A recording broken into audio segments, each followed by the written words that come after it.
Olá, vamos falar de investimentos? Então, vamos trazer mais uma empresa para que vocês possam conhecer, ou pelo menos tomar ciência dos números do desempenho dessa empresa, que atua no ramo da distribuição de produtos farmacêuticos, e agora, mais recentemente, também dentro do varejo, também dentro desse setor. Trata-se da Profarma, que é uma empresa que foi fundada em 1961 por Manuel Birmarker. E essa empresa ela começou como uma distribuidora, como uma atacadista de produtos farmacêuticos e daí, na sequência, principalmente agora dos anos 2000 para cá, passou também a atuar no ramo do varejo, com a aquisição de algumas redes de farmácias, como, por exemplo, a Tamoio, a Rosário Pharmalife, etc. Montou, então, também uma rede de varejo, essa rede de varejo agrupada hoje dentro de um grupo chamado Demil, né? E a Profarma, ela tem as suas ações negociadas na Bolsa desde o ano de 2006.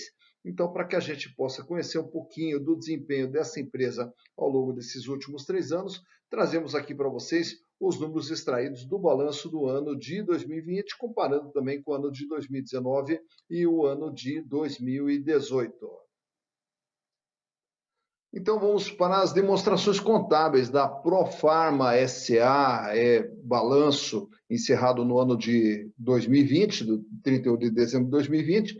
Trouxe para vocês também os balanços aqui do ano de 2018 e também do ano de 2019, para que a gente possa ter a comparação e verificar o desempenho da empresa ao longo desses últimos 3 anos. Começando sempre pelo ativo circulante, que é a situação financeira da empresa, o capital de giro que a empresa possui para fazer a sua movimentação e desenvolver a sua atividade.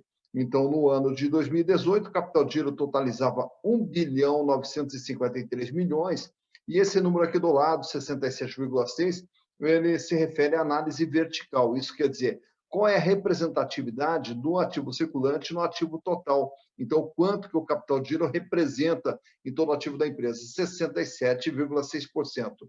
Lembrando que o capital de giro ele é composto pelas disponibilidades que a empresa tem de dinheiro, o que ela tem para receber e os seus estoques. E no caso da Profarma, é interessante que ela tem um volume alto também de créditos tributários, impostos a recuperar, que aparece aqui nesses outros créditos. No ano de 2019, esse capital de giro foi para 2 bilhões e 95 milhões, porém com uma pequena queda aqui na sua análise vertical, fechando 65,8%. E já no ano de 2020, ele praticamente permanece estável em termos de representatividade, 65,8% e 66%, praticamente estável. Porém, em valores nominais, o capital de giro fechou em 2 bilhões 484 milhões de reais, composto por 371 milhões de reais em caixa, em dinheiro, em disponibilidades, 761 milhões em duplicados a receber, contas a receber, 903 milhões em estoques e 446 milhões em outros créditos. Então, aqui nós enxergamos o que a empresa tem de capital de giro para fazer sua movimentação. Indo lá para o passivo circulante, dívidas de curto prazo, passivo não circulante, dívidas de longo prazo e o total do endividamento. Toda a dívida da Profarma totaliza 1 bilhão 869 milhões em 2018, representando 64,7% do seu patrimônio. No ano seguinte, essa dívida foi para 2 bilhões 178 milhões, também tendo aqui um aumento para 68,4%. E daí, no ano seguinte, ela sobe nominalmente para 2 bilhões 325, porém, em termos de representatividade, a dívida fica menor, em 61,8% do seu endividamento. Então, a gente observa aqui que a empresa apresenta um crescimento, a dívida não cresce na mesma proporção, razão pela qual, em termos de proporção, ela fica menor. Então, a dívida podemos considerar como uma dívida menor do que estava no ano anterior. Em termos de resultados, que é o que interessa também aos acionistas, vamos ver o comportamento do faturamento da empresa, que era de 4 bilhões 271 em 2018, 4 bilhões 801 milhões em 2019, então um crescimento aqui na receita líquida de vendas. E aí, para 2020, mais um crescimento, vai para 5 bilhões 481 milhões de reais. Tá? Lembrando que 2020 foi o ano da pandemia, o ano que toda a atividade econômica apresentou uma retração de 4,1% aproximadamente, e o faturamento da empresa ainda apresentou um crescimento, né, de 4.801 para 5.481. Claro que a Profarma está enquadrada dentro daquelas empresas que, teoricamente, sofreram menos com a pandemia, em função da grande demanda de medicamentos, que é o carro-chefe da empresa na distribuição e agora também no varejo de medicamentos. Já o lucro, no ano de 2018, a Profarma fechou com um prejuízo de R$ 9.316.000. Em 2019, reverteu o prejuízo, indo para 11.978. E para 2020, que daí já deu um salto aqui no seu lucro, indo para R$ 61.797.000. Então, a empresa sai de um prejuízo, reverte esse prejuízo e agora já começa a dar lucro. Aqui nesses valores aqui da análise vertical, é a margem da empresa, que era negativa de 0,2%, passou a ser positiva de 0,2%, e agora, no ano de 2020, a empresa trabalhou com uma margem positiva de 1,1%. E agora vamos ver também, mais de perto, os índices de liquidez, de endividamento e de rentabilidade. Começando, então, pelos índices de liquidez, que vão mostrar a situação financeira da empresa, como que ela está em termos de folga financeira em relação às suas obrigações, tanto de curto, de médio e longo prazo.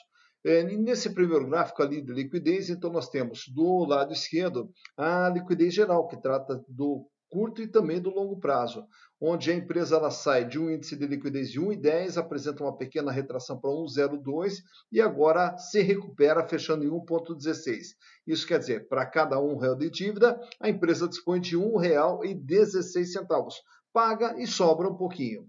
Já no segundo quadrinho ali, nós temos também dentro da liquidez, a liquidez corrente, que trata apenas do curto prazo.